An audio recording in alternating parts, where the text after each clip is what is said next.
Minister, thank you for joining me. Thank you for having me. Yes, definitely. Now, a few weeks ago, there was a press conference by IDAPA-G, and one of the members of that organization, Mr. Vincent Alexander, said that the Labour Ministry was responsible for the shutting down of a cooperative building by taking away the building and using it, I guess, for some other purpose. Can you really explain what transpired in that matter? Okay, well, I can start my comments with saying to the public that Mr. Vincent Alexander is a liar.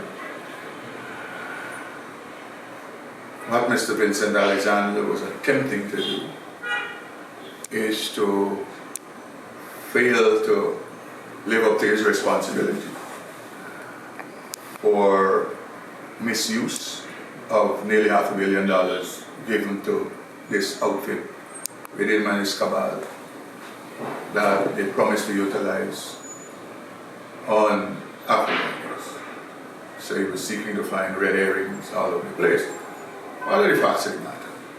Firstly, the building in question was unoccupied, was not being used, and it was built there over a year. For that matter, it was built since under the APNU AFC government. It was not being used. It was built either 2018 or 2019. The building had furniture in it, not being used. The building was secured by a company belonging to a crony of the PNC types. So I suspect Mr. Alexander outfit was paying for the security, not looking after ordinary black people and young black people, empowering them and helping them in businesses. So the other issue is the building has nothing to do with Mr. Alexander and his cabal and outfit. Nothing at all. The building is a building that technically, I'm using that word, belong to the Region 2 Regional Co-op Society. As far as I understand and know, the supervisory authority of Co-op Society is the Ministry of Labour. That's the first, that's the other issue. So, what I can say elusively, this building has nothing to do with Mr. Alexander outfit. Now, the third lie, we took over the building. The building was made available to us by the National Union. What is the National Union? The National Union is the supervisory authority of co-op societies. So you have the co-op societies, you have regional co-op societies, where all societies are formed and they make a read. And then all the regional societies, they look up to the National Union that have overarching responsibility of co-op society. So the building was never, ever under the control of the regional co-op society. The National Union had control. The National Union had the keys and all the things.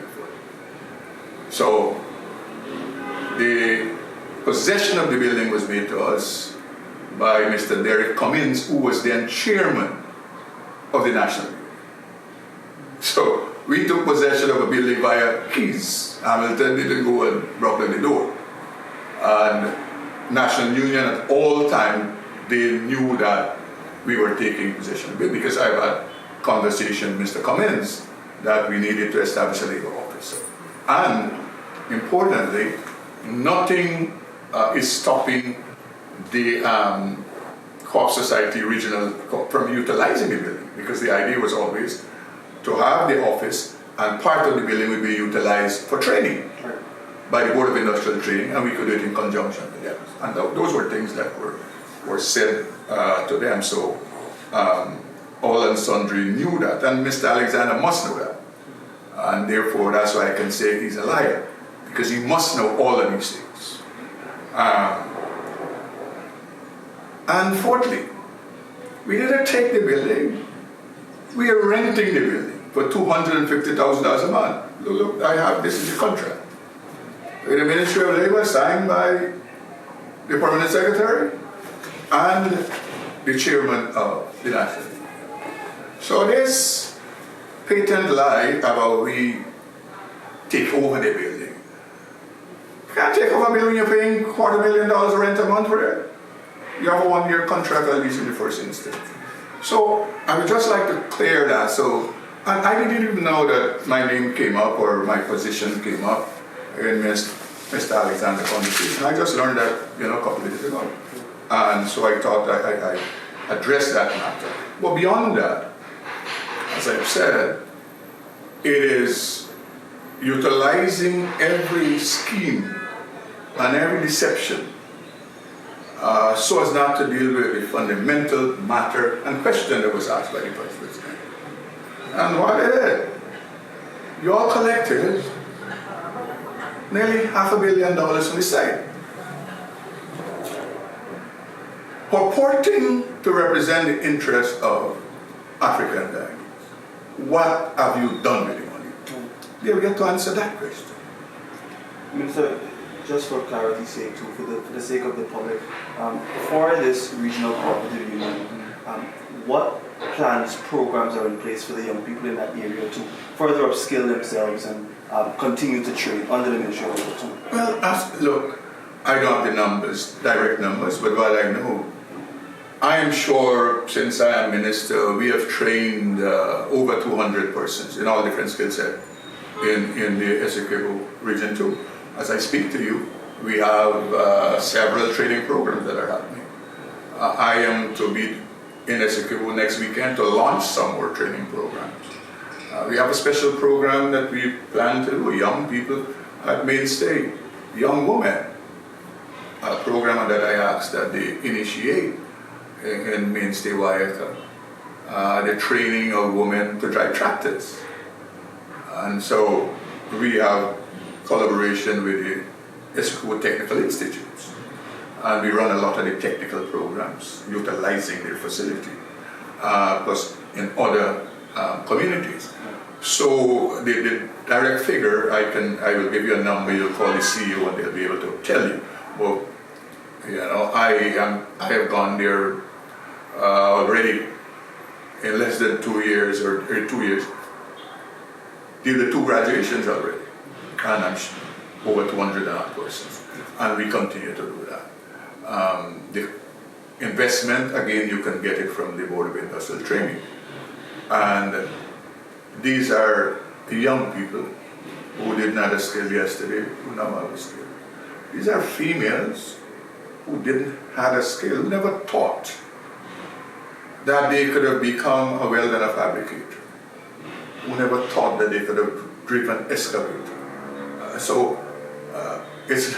It is training and at the same time trying to have women become enthusiastic about areas of employment that they never thought about or dreamt about, or they were never given the opportunity to participate in those areas because, somehow the country see things as what is woman work or what is man work or something, those things. But we do training. We have no program that is gender specific. That's the first thing, none. And so we are grateful that people have offered themselves. The other important thing is money brought to the community by utilizing technical personnel to do training, and that is the standard. Every program we do in a community or a region, the first place we stop is to have a technical person in the community or in the region do the program, so that when we pay them, the money stays there. We don't impose, take a man from Georgetown, carry him to Essequibo or to quarantine. Look for the technical person there. So it is beyond the training, but it's also empowering people, and people have testified. I've had people come up to me, tears in their eyes, and says, you know, in this time, 30 years old, I have 3 children. Life has been rough to me. The first certificate in my life I've got. You know? So that's a different person. And so it is beyond the skills training. It is taking people to another level psychologically, letting them feel wanted, useful. And so we will continue to do that. What I can say deliberately, and once you would get the numbers from SKU, when I came to this ministry, under the previous government, the average persons they trained yearly was 1,300 to 1,500 persons. We came into office in August. By the end of 2020, we had already trained over 2,000 persons. Last year, 2021, we trained 3,086. This year, we set out to train 4,500. Based on how things are going, that will number will go. So, where it's at Region 2, where it's SQU, in the other region, and the program has been expanded. What I'm talking to you about happening in Region 2, every region it is happening. The highest peak and mountains in Guyana, Corocobaro, Quito, Paramocatoy. In the savannas in Region 9, in the Quarantine River, Torial and Secoruta, just those places never heard about it before the PDP entrance in the government. So the training program continues, and beyond that, we do tracing of persons trained to ensure that they are employed. So that's a factor. And I give you this. For the first time, we introduced the fiber optic installation program, 2021. 15 persons. Most of those persons who trained are either working for GT&T or Electros. As I speak to you, we have another 15 being trained. Some could have been working with oil and gas company, but they didn't pass their medical because somehow they smoke ganja sometime in their life. But the point I'm making is, look, this is a new skill set, and you have companies that are now looking to the Board of Industrial Training to have their employees coming from what we are doing. Another skill set we introduced is the drone surveillance operator program. And you know what was when I went to the graduation? We say we will execute a program for people, but 80% of the people who did the program were from government entities, EPA, the Army, and several forestry and so. And so even sister agencies, we are subsidizing and giving training to. And those are young people, females included. And so that will continue. Has nothing to do with the Alexander and his outfit. It's a government commitment, and we'll continue to do that. Thank you so much, Minister. Grateful.